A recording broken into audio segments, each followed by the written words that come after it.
This joy that I have, the world didn't give it to me. This joy that I have, the world didn't give it to me. This joy that I have, the world didn't give it to me. The world didn't give it, the world can't take it away. This joy that I have, the world didn't give it to me. This joy that I have, the world didn't give it to me.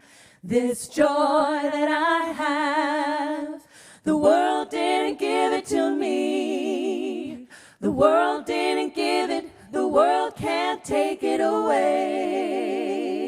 This strength that I have, this strength that I have, the world didn't give it to me. This strength that I have, this strength that I have, the world didn't give it to me. This strength that I have, the world didn't give it to me. I said the world didn't give it, the world can't take it away. This pride that I have, this pride that I have, the world didn't give it to me.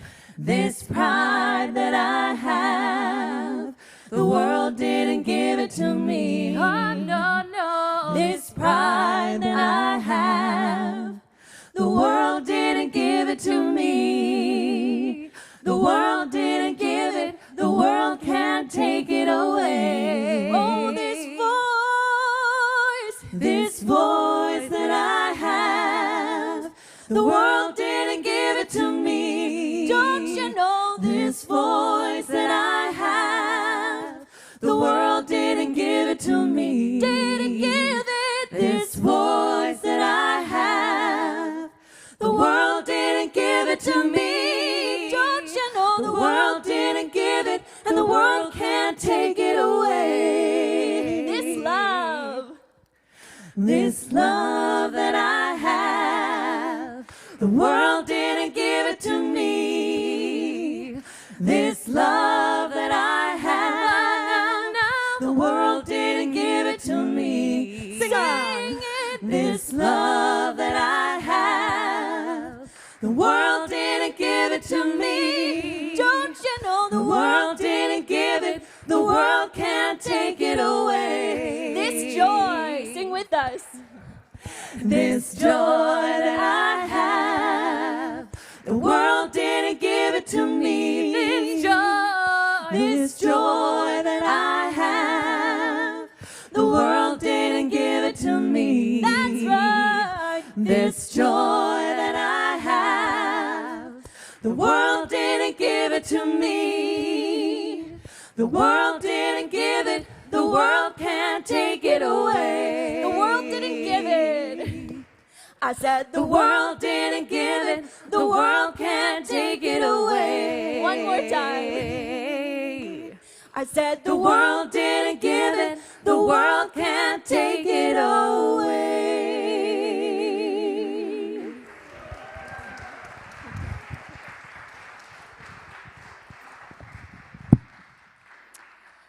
Beautiful.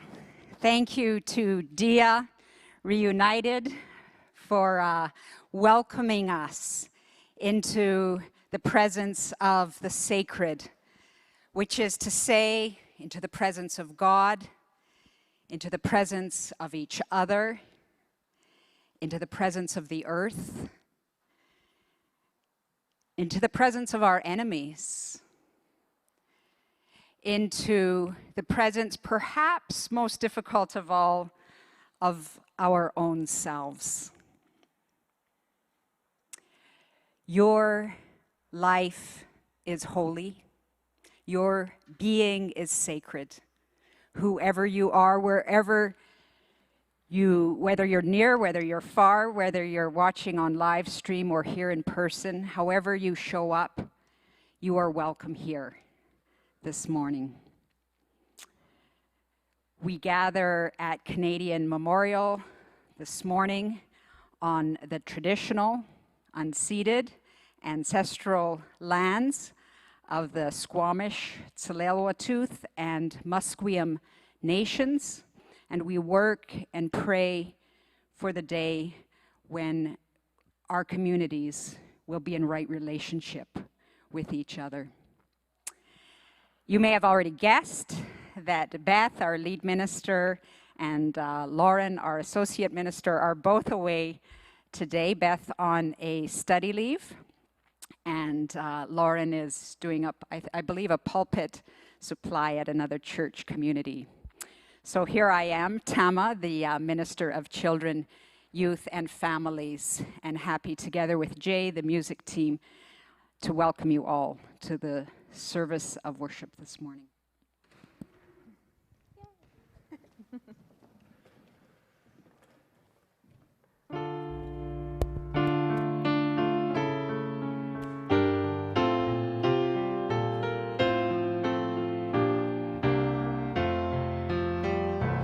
For the beauty of the earth, for the glory of the skies, for the love which from our birth over and around us lies. God of all, to you we raise this hymn of grateful praise.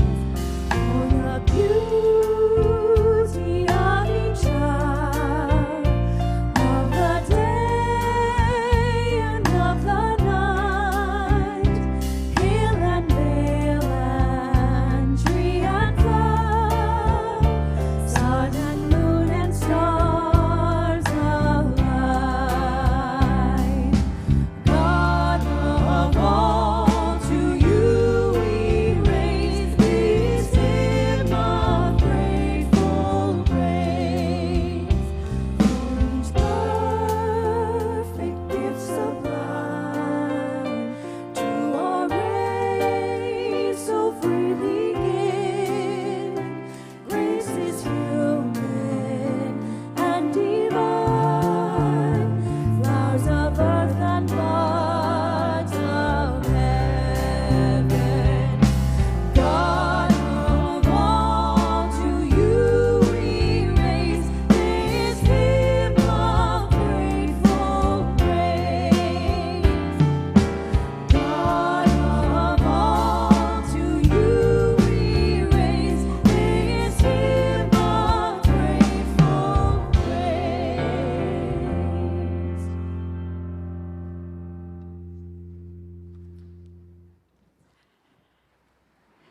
Here I am again doing what I do best, which is welcoming the children and youth into our community. And as the children that are here come forward, you're welcome to join me up around the Christ candle.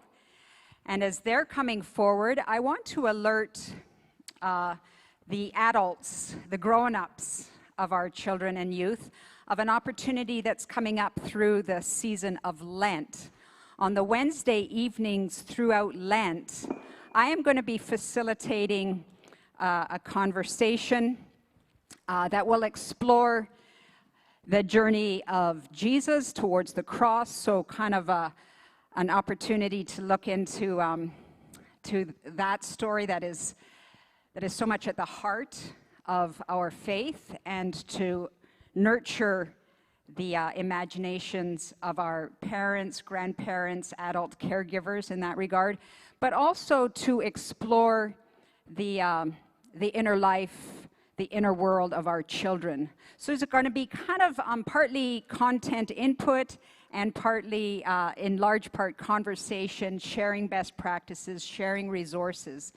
And that course is going to take place on Wednesday evenings between 7 and 8 on Zoom. So if you'd like to join us, we'd love to have you, and there's more details on the website. Okay, I wanted to ask you guys, did you know that there is a certain type of magic in this place. I know because I experienced it last week, and maybe you've experienced some of it too, because this is what happened to me last week. You know, when I arrived over at the Center for Peace to set up for our classes, I got to tell you, I had a really bad case of pandemic fatigue. I was feeling so weighed down, my heart was so heavy that I could hardly drag myself out of the car into the building. But this is what happened. When I got into that building, I saw Micah and Michelle. And they're like anchors for me because they were some of the first people I met when I came to this community. And you know what? The weight that I was feeling, it lifted a little bit. And then we gathered together with some of the other teachers that lead your classes, and we lit a candle, and we told stories, and we laughed together as we prepared for you guys coming. And the weight lifted a little bit more.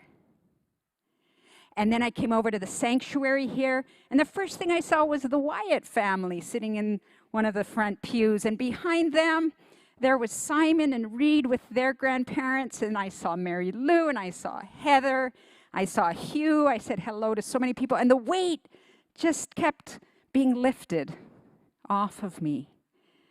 And when the service was over, I bumped into Bob on the stairs, and he told me how he rocks his grandkids to sleep. And then out in the parking lot, I bumped into Hillary, and she updated me on some of the stories in her life. And I got to tell you guys, by the time I left here, all that weight was just completely gone. Just lifted right off. I felt buoyant. I felt full of joy and full of lightness. And you know, there's a name for that magic. It's called the beloved community.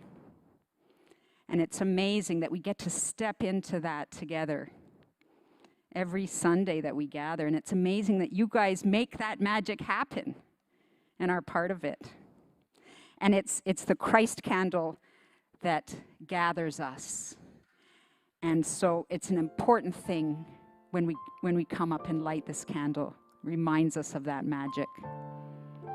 Maybe, Madeline, would you like to light for us this morning?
Don't be afraid.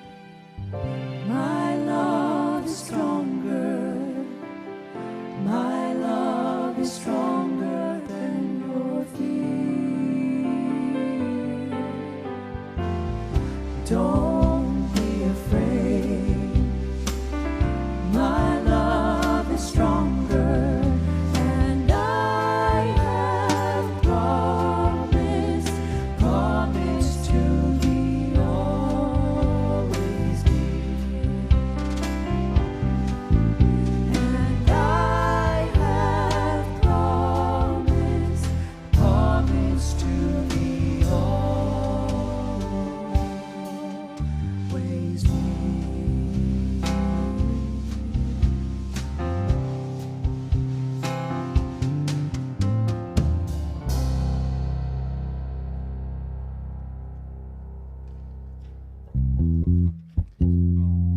I invite everyone to stand as they're able for his next hymn.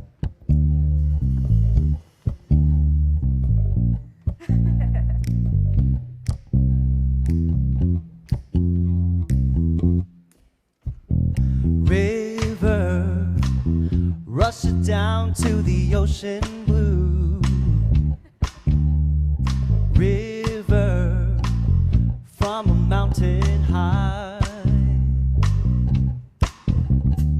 River, as you do what rivers do. River, draw the spirit nigh. Spirit, coming down to the riverside. Spirit, spark a wondrous thought. Spirit, I am free for you to guide. Spirit, pray that I be taught. Water, let me drink of your healing power. Water, strength and life you give. Water, as I travel with each hour. No water, to help my body live. River, flowing down where you ran before. River, source of clearer view. River, as I walk your rocky shore. River, see my journey through. River, see my journey through. Oh, river, see my journey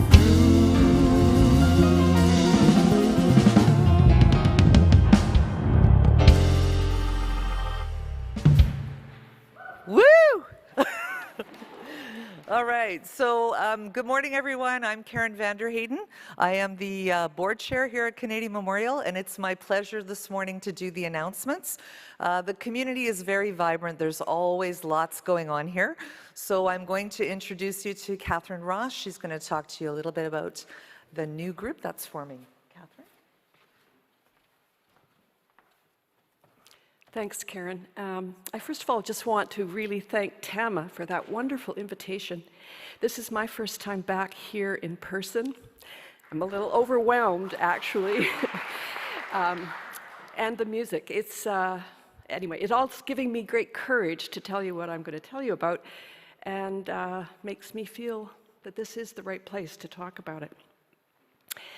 Elizabeth Tanner and I have been meeting infrequently, but intensely over the last few months in coffee shops around to talk about the climate crisis.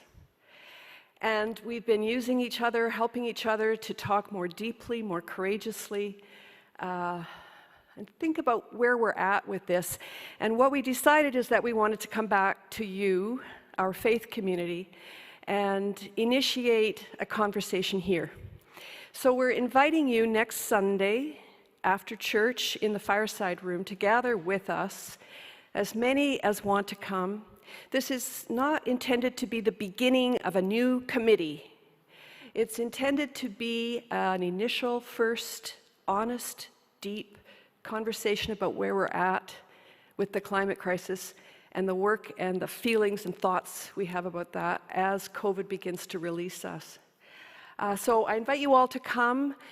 We will be masked and safe. Unfortunately, we won't be able to have tea and cookies, but we will still be together in person. And I just invite you to think about what you need, what you are feeling, thinking about this particular issue in our time right now. The topic, or the title, I guess I could call it, of this meeting has been brilliantly created by my brilliant husband, David Ewart. Climate crisis is the air we breathe. So I'll just leave you with that and hope to see you next Sunday.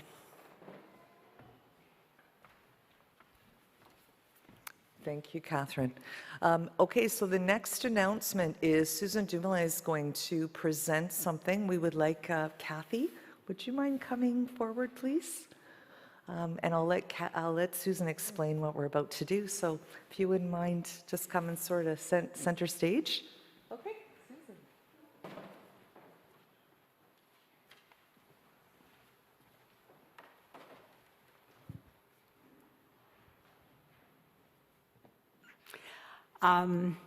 I want to say that we have been very graced by your presence in our congregation as a field placement, I guess, from VST.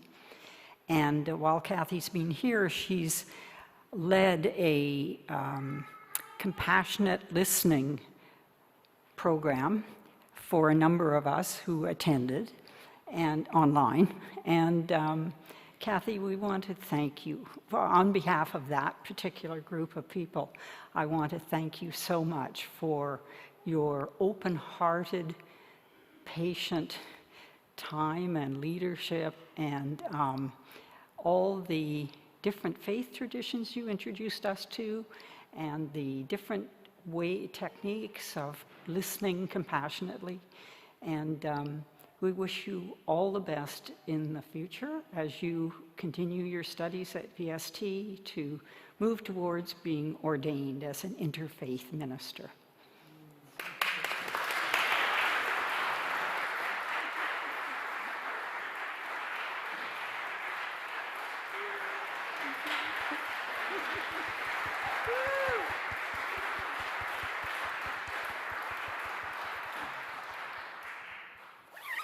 Getting kind of chilly out there, so I just wanted to end with a couple more announcements. So many of you know that in less than a week we're participating in the coldest night of the year. It's a bit of a tradition here at Canadian Memorial. We walk for the homeless and those that are hungry on the downtown east side. The money goes to First United, and 2 weeks ago I mentioned that we had raised about $800, which was great, and I checked yesterday and it was up to $4,100.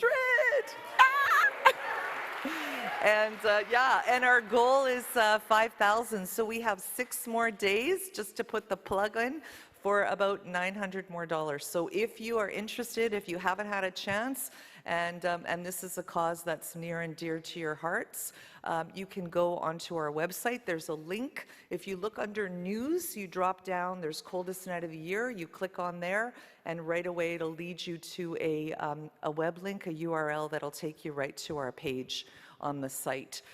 It's February the 26th, it's next Saturday. It starts anytime actually that you wish. Registration is from noon to 2. The location is 368 Powell Street, so that's between Gore and Dunlevy. You do not have to walk in that neighborhood, but if you want to, there will be a crew and support along the route. There's a little rest stop at the Roundhouse, so please come out if you want to. Join your friends and family at Canadian Memorial, and yeah, we'll look forward to reporting how we did in the next couple of Sundays. And the other announcement is there's a box for First. So Food for First is a ministry we started about 2 years ago, around the time of COVID. We gather food for a couple of housing projects on the downtown east side. And so it happens every third Thursday that Melanie Yip collects the donations and takes them down there. So between now and then, if you arrive on a Sunday and you can bring a few goods and put them in the box, that is wonderful. And last but not least, we always appreciate your donations, big and small. So if you are interested in donating online, you can sign up. You can click the donate button. We know there are some issues. We're going to sort all that out, but there are some ways to donate also through PAR if you wish. You can also sign up for the newsletter, and we just want to stay connected to all of you. So thank you so much.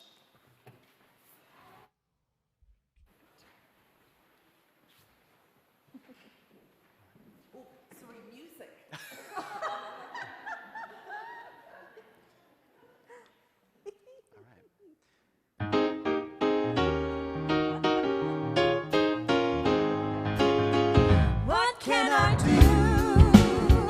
What can I sing? What can I say? What can I sing? I'll sing with joy. I'll say a prayer. I'll bring my love. I'll do my share. What can I do? What can I bring? What can I say? What can I sing? I'll sing with joy.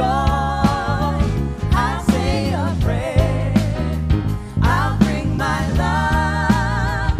I'll do my share. What can I do? What can I bring? What can I say?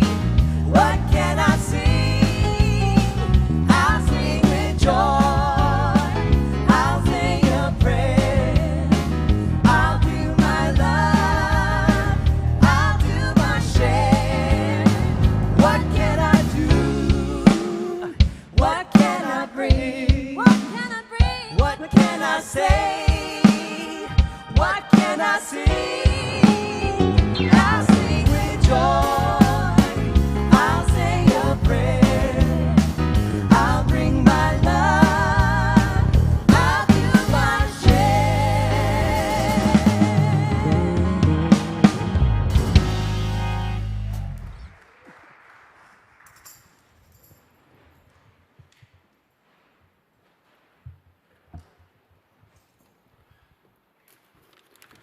Good morning. Today we have a reading from some Persian literature instead of from the Bible, and I always like the way that with a scripture reading there's a little contextualization, so let me do this. Some of you may not know Hafiz, a spiritual poet, mystic, indeed a prophet, really influenced Persian literature, Persian writing more than any other Persian after the 14th century. Committed to memory the Quran, the works of Rumi, and so on. Thoreau, Yeats, and Goethe constantly referred to him. So, a poem by Hafiz called "I've Learned So Much." I've learned so much from God that I can no longer call myself a Christian, a Hindu, a Muslim, a Buddhist, a Jew. The truth has shared so much of itself with me that I can no longer call myself a man, a woman, an angel, or even pure soul. Love has befriended Hafiz so completely it has turned to ash and freed me of every concept and image my mind has ever known.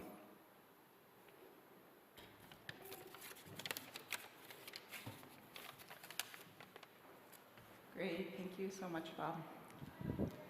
Can you all hear me okay? Yeah. Okay, great. Thank you so much for having me here. I have been the student minister since November, and I'm just finishing up now. It's been amazing being part of this church, so I'm just so grateful. Reverend Beth is away this weekend, so she asked me if I could preach. My own tradition is Buddhist, and usually for a Dharma talk, You're not supposed to prepare it in advance. So I didn't. So we're going to see how this goes.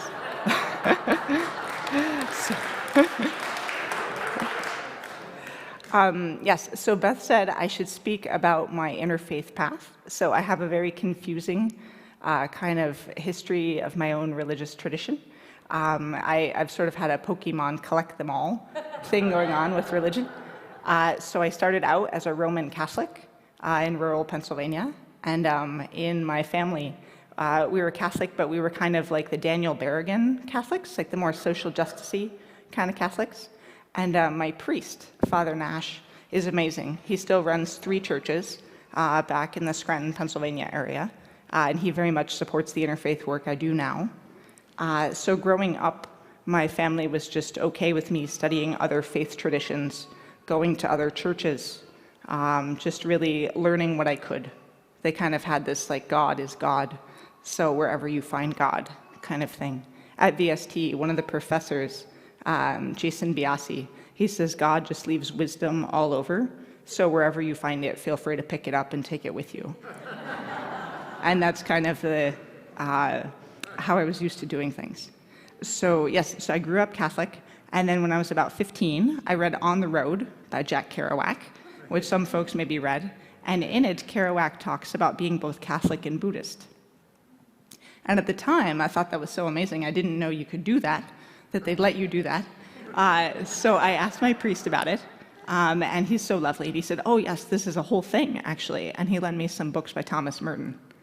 And I started studying Buddhism at first just as an intellectual thing, because it seemed so different from Catholicism. I was trying to understand how they would go together. So when I got to college, I would go to church on Sundays, and I started a Buddhist study group with one of the only Buddhist professors there. So I do that on Wednesdays.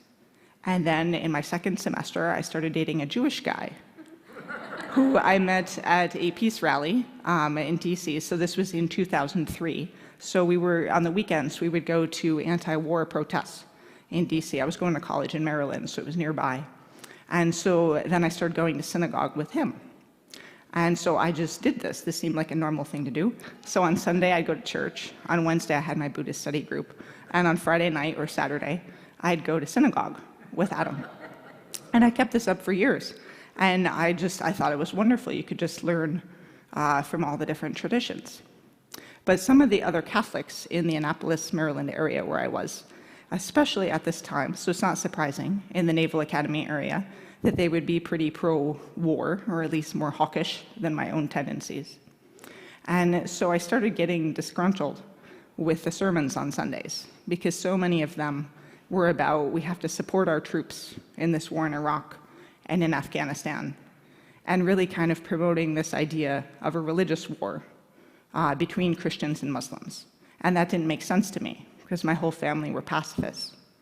So I started feeling less comfortable going to church. And I tried going to different churches, but all of them in that area happened to promote this kind of message, at least at that time. I don't know, it might be different now when the US isn't actively at war somewhere. So I went to church less, and I started going to synagogue more. And that synagogue was a Reform synagogue run by a female rabbi who was so lovely, so open. And I was like, maybe this is what I'm supposed to do. So I keep doing my meditation practice and my study, and then I'd go to synagogue. And then I saved up some money, and I got a grant my senior year, just before my senior year, to go to Tibet and Nepal for the summer to travel around. And it was amazing. And while we were traveling to these different places, I'd go to these temples, and you'd hear the Tibetan Buddhists doing all their chants leading up to going in. And I'd learned several of the chants over time, so I would do them too. But I remember at one point we were in line for so long that I kind of switched and I started doing some of the Hebrew chants to kind of mix it up. And the Tibetans ahead of me kind of whip around, and they're like, wait a minute, you know more chants than we do. What do you do? And I said, oh, actually, these are Jewish chants. And they said, oh, you're Jewish. They said, the Jewish people have suffered so much, and we, the Tibetan people, have suffered so much. Can you teach us your prayers? And it was so beautiful. And to me, this idea that even outside a temple, that we would want to share prayers in this way and learn from each other. And there wasn't this like, oh, you're so different, we've never heard of those, don't bring those here. But this kind of openness, this receptivity, really impressed me. And so I came back, and I kind of kept it up, these two religious practices. And then eventually Adam and I graduated, and we moved to New Jersey, and we started going to a new synagogue that was conservative, a conservative synagogue, so it's a bit more conservative than the Reform, but it's still pretty open. But the area we were in at this time, there was a lot of fighting between Israel and Lebanon. And the same kind of thing played out, where suddenly at synagogue, the rabbi is talking a lot about how we have to support Israel in every situation. And I don't feel comfortable with that. I support Israel existing, but I don't support them in every single situation. And so I started arguing with the rabbi about this. And I've been planning to convert. Actually, it takes about a year to convert to Judaism. And I got 6 months through before I had a big fight with the rabbi. And so I quit. But I kept Buddhism. So I was like, well, we're going to keep this.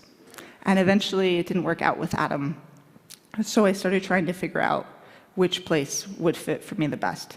And I ended up finding a Sangha in the area of Princeton, New Jersey, and eventually taking the 3 refuges. So I take my refuge in the Buddha, the Dharma, and the Sangha. And the main thing that really, there were several things in Buddhism that really spoke to me, but I think the best part for me at the time is, at least in the Mahayana tradition, there's the idea that you keep getting reborn over and over. And when you awaken, or when you really want to awaken, you want to do it for the sake of all beings. So you don't want to get to nirvana, so you don't have to suffer like everybody else. You actually don't even want to go to nirvana until everybody can go too.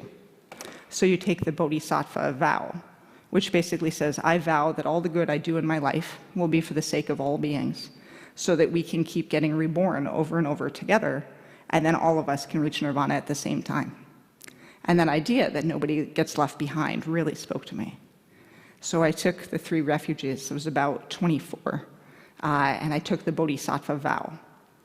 And another thing over time that I learned about Buddhism that really spoke to me is this idea of skillful means, which is where they were trying to understand why it is that the Buddha preaches different things at different times to people. And it's because people need to hear different kinds of messages. So not everybody's the same. The same thing won't resonate with every person. But in that same kind of way, that nobody gets left behind, the Buddha wants to be able to reach everyone. Well, I guess I took that in a very interfaithy kind of way, because that's actually how I understand all faith traditions, is it's almost like skillful means. So Buddhism doesn't work for everybody. So you don't all have to be Buddhist. But Christianity works for some folks, and Judaism works for some folks, and Islam works for some folks. And together, everybody can reach God at the same time. So it's these same concepts in Buddhism, but applied in a bigger way. So several years after this, I met my husband, Samir, and I just happened to meet him randomly. It had nothing to do with the work I was doing, but it turned out he was a Ismaili Muslim. And so I asked him when we were getting more serious, will your parents be okay with us getting married, since I'm Buddhist and an American? And he said, he talked to his parents about it, and they said, well, you know, even the Prophet Muhammad in the Hadith, he says there have been thousands and thousands of prophets before. So the Buddha was probably one of those prophets. So really, these things can reconcile. There is a way to understand these things going together. So we've been married now about 12 years. And I remember there was one uncle who had a problem in the beginning with him marrying a non-Ismaili. He wouldn't have been happy if I'd been Sunni either. It was like a very specific, wanted Samir to marry an Ismaili. And, but then over time, as he got to know me better, he realized, like, wait, I think our understandings of faith aren't that different. And I remember he finally invited us over for dinner and got me a statue of the Buddha, which I thought was so sweet. So we've since reconciled. But really this idea that nobody gets left behind, God is trying to reach all of us. How can we make that work? So I ended up for a while, I worked in Israel and Palestine. Again, I'm a pacifist. So as a peace activist, teaching compassionate listening, which is what I've mostly been teaching here, and trying to teach folks there how to listen to each other, how to learn from each other, not to say one side is completely good, the other side's completely bad. How can we take the time to really come together and live in peace? And blessedly, in the Middle East, you can't do any kind of peace activism without it being interfaith. So my interfaith interests really tied into that anyway. And then eventually, I was speaking somewhere in Seattle, where the Compassionate Listening Project is based, and where I was living, and I met a Jewish man, Reverend Stephen Greenebaum, who had been ordained by Sheikh Jamal Rahman. And if anyone knows the Interfaith Amigos, Sheikh Jamal, he's amazing. He's done TED Talks, he's written all these books. So he's a Sufi sheikh from Bangladesh, and he started an interfaith congregation in the Seattle area called the Interfaith Community Sanctuary. And so he teaches a similar kind of how can we use our faith traditions together to support each other. So Stephen ended up learning from him. And so Jamal is Muslim, Stephen's Jewish. Jamal ordained Stephen. And so when I met Stephen at this interfaith event, he said, I'm starting a second branch of this church. It's going to be called the Living Interfaith Church. And it'll be north of Seattle, because wherever people live, they should be able to go to these kind of interfaith churches if they want to. And the idea is always that you're bi-churched or triple-churched, so never that you leave your own tradition to come to the interfaith church. That literally defeats the purpose. The whole idea is how do we bring people from the different faith traditions together so then we can all learn from each other. And we use the analogy, it's like celebrating your friend's birthday, where hopefully when you go to your friend's birthday party, you're not spending the whole time saying like, well, what about my birthday? These aren't the presents that I would want. This isn't the music I like. What's the matter with you? So how do we just be together? So what we do is we take turns. So the service yesterday that I just had, that I will explain, was Christian. The service coming up, I'm trying to remember what it's going to be. I think it's going to be Orthodox Christian, and then there'll be a Jewish service, and then a Sikh service, and then a Hindu service, and then a Muslim service. And this is this idea that Sheikh Jamal started, and that Stephen learned from him. So when I met Stephen, I was very impressed with this idea. And I also said, oh, this would be really convenient for my own family, where my dad's Catholic, my husband's Muslim, I'm Buddhist. This way we can go to a congregation together, because it'll cover all of us. It's hard to find that. So we started going to Stephen's church. And eventually, after a few years, he said, I think you should be the assistant minister. So he and I started studying together. And eventually, when there was unfortunately a lot of Islamophobic attacks in the States, and one of the mosques in Bellevue, Washington was burned down, and the other one, the Muslim Association of Puget Sound, where I was running interfaith programs, had bricks thrown through the window. And there were all these attacks in 2016 and 17. We decided we had to move. So I applied to the Vancouver School of Theology, and I said, I want to start an interfaith congregation in Vancouver. But I don't want to just be like some cult leader without a background in ministry. So is there any way I can go there? And amazingly, they accepted me. So I've been there for the last 5 years. And I'm going to graduate, inshallah, in about 6 weeks, which I'm very excited about. Thank you. So that's what I did. So I started the Living Interfaith Sanctuary here. So we have the Interfaith Community Sanctuary, run by Jamal in Ballard. Then we have the Living Interfaith Church in Linwood. And now we have the Living Interfaith Sanctuary that's now on Zoom, because everyone lives on Zoom. And it's actually been amazing being on Zoom, because I can get speakers from all over. Our speaker yesterday was from Virginia. She's a disability advocate. It was so beautiful. And so how do we do this? How do we use skillful means so we can reach each other? And so that's what I've been working to do along the way, and I've just been so grateful. I feel like I've been a fun kind of challenge for the folks at VST, where they're always trying to figure out, like, how are we going to make this work for you? And so when Stephen Chambers, Reverend Beth's husband, had said, okay, we got to figure out a placement for you. Where's a church you can work that'll be okay with having a Buddhist minister? And then he found you guys. Yes. So it's been lovely. So I've loved my time here. It's been so great. I've gotten to share a bit about different faith traditions. I'm always learning, always trying to get better at compassionate listening. Compassionate listening is totally a meditative practice. How do we just sit in stillness and be present, even in the midst of conflict and in the midst of difficulty with folks? And how do we learn and rely on our various faith traditions? Because collectively, over time, I think they'll cover us all. And that way, in the end, we can all kind of reach God together and hopefully help each other. So thank you so much. It's great being here today.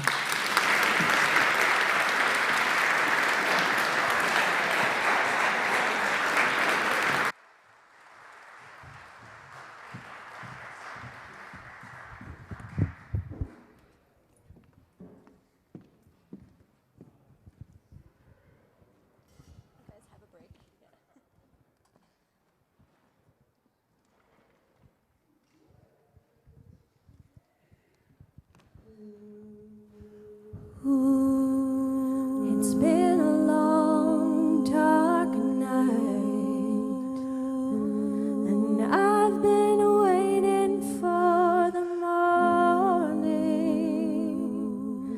It's been a long, hard fight, but I can see a brand new day dawning. I've been looking for the sunshine,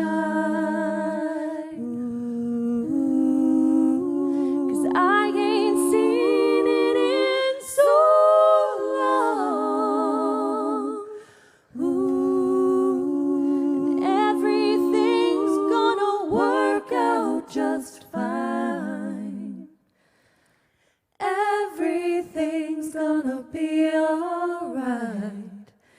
It's been all wrong, but I can see the light of a clear blue morning.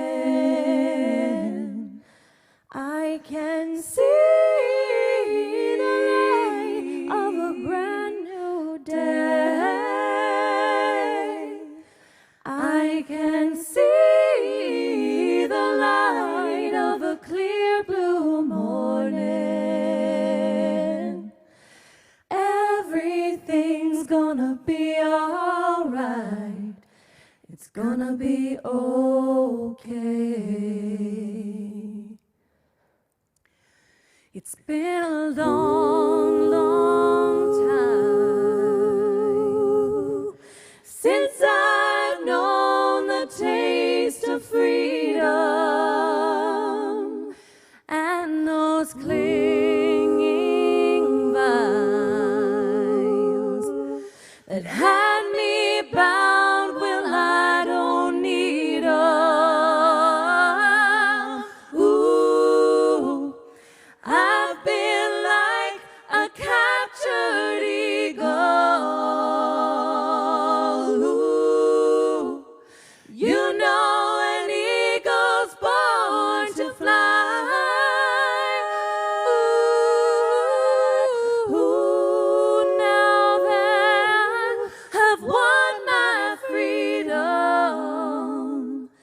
like an eagle, I am eager for the sky. I can see the light of a clear blue morning. I can see the light of a brand new day. I can see the light of a clear blue morning. Everything's gonna be alright. It's gonna be okay. I can see the light of a clear blue morning. I can see the light of a clear blue morning. I can see the light of a clear blue morning. Everything's gonna be alright. It's gonna be okay. Everything's gonna be alright. It's gonna be okay.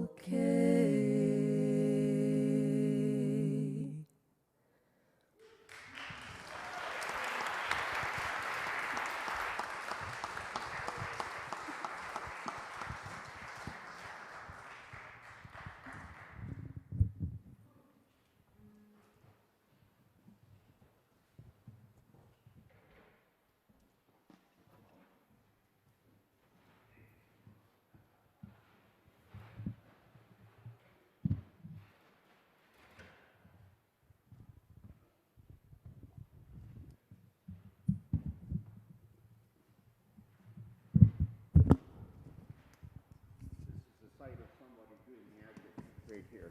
Thank you, Jay.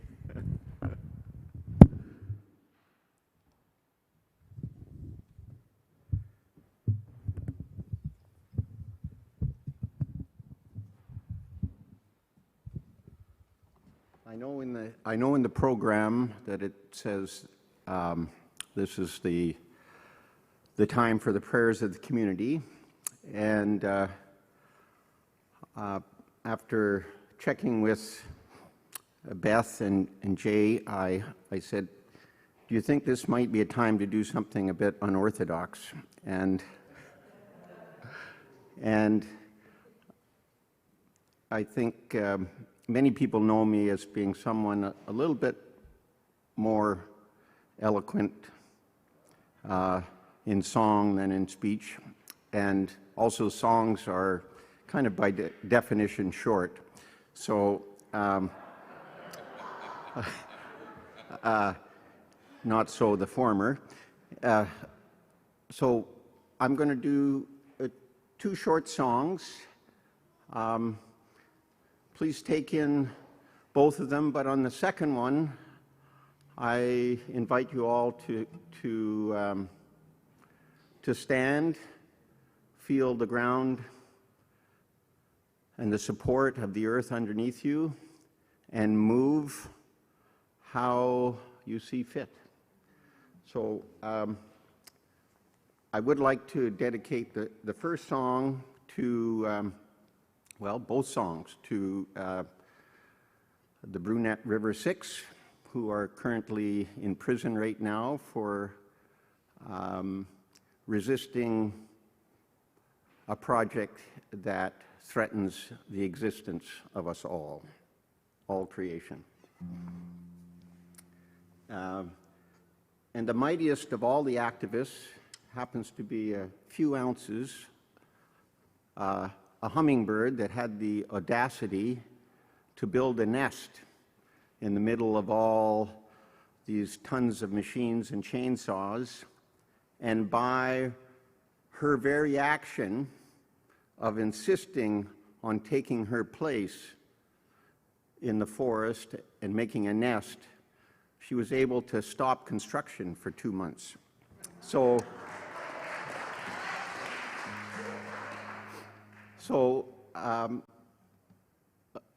upon hearing about her success and her willingness to put it all on the line, I wrote a song to the hummingbird. That's the first one. The second one will be self-explanatory.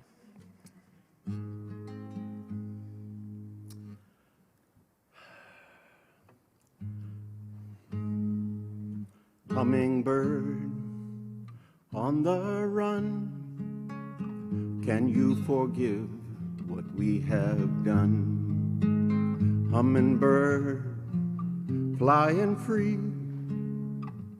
hope to see you on the other side.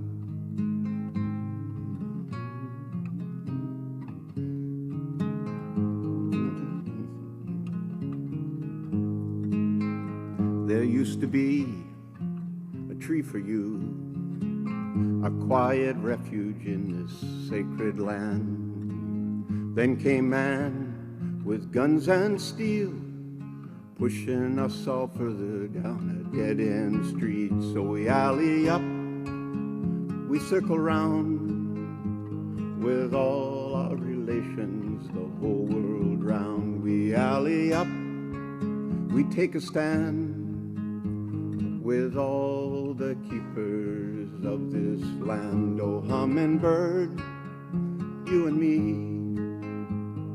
fighting for the day we're flying free. Oh, hummingbird, you and me, home again and flying free.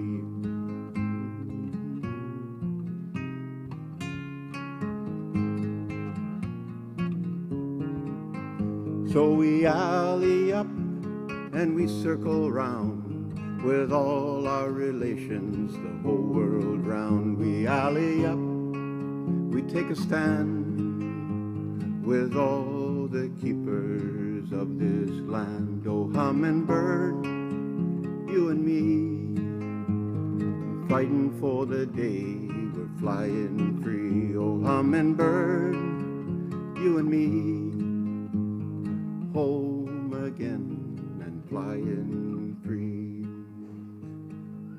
And without further ado, the second song. And I invite you to stand as you're able.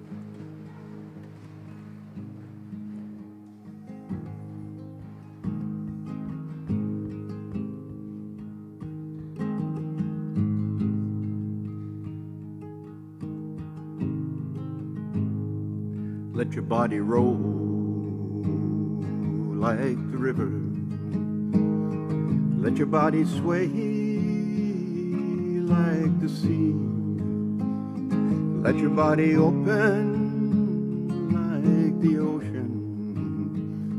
Let your body dance like the healing rain. Let your body roll like the brunette river.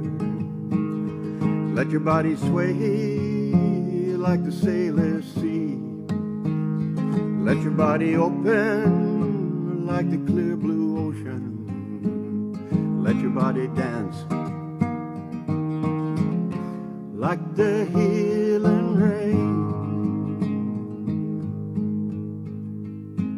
No words.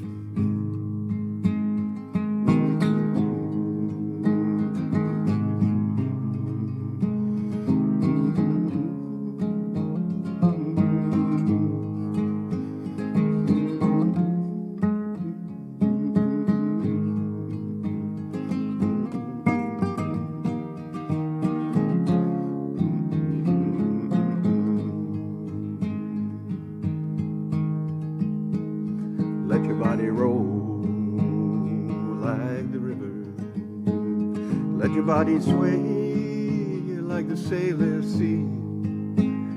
Let your body open like the clear blue ocean. Let your body dance like the healing rain. One more time. Let your body roll like the brunette river. Let your body sway like the sailor's sea. Let your body open like the clear blue ocean. Let your body dance like the healing rain. And now I invite you all to join me in speaking the words of the Lord's Prayer. God, heart of the world, revealed through every aspect of creation, understood through our awareness. May we honor the holiness of creation and act accordingly so that your love is reflected in the way we live. May we always be thankful for the food we eat and the friends we have. May we forgive those who transgress against us and be forgiven for our own. In the freedom of love, may we live as your heartbeat and not be compromised by hesitation. Through our freedom, may your justice be seen and heard and experienced forever and ever. Amen.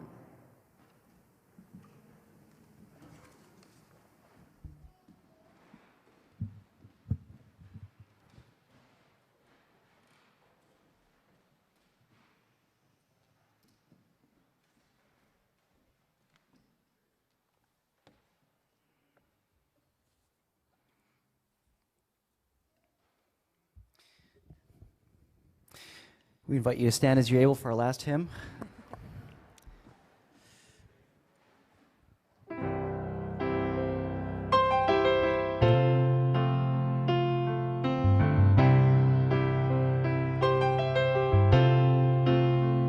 We shall go out with hope of resurrection. We shall go out from strength to strength, go on. We shall go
for our closing prayer, let's do the Metta Sutta, also known as the Lovingkindness meditation.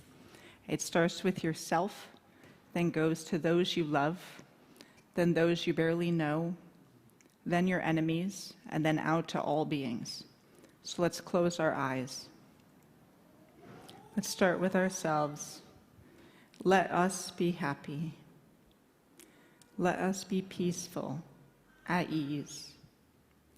Let us be free to live and love fully. And let us love ourselves just the way we are. And now for someone we love, let this person, our beloved, be happy. Let them be peaceful, at ease. Let them be free to live and love fully. And let them love themselves just the way they are. And now someone you barely know, maybe the bus driver, someone you see on the street. Let this person be happy. Let them be peaceful, at ease. Let them be free to live and love fully. And let them love themselves just the way they are. And now your enemy, or someone you're most struggling with. Let this person be happy. Let them be peaceful, at ease. Let them be free to live and love fully, and let them love themselves just the way they are. And finally, may all beings be happy. May we be peaceful, at ease. May we be free to live and love fully, and may we love ourselves just the way we are. Thank you.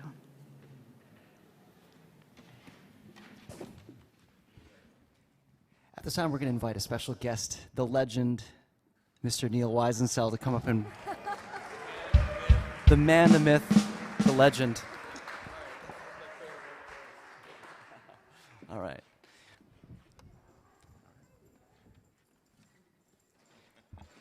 A few of you may know the song.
Thank you, everybody. Have a great Sunday.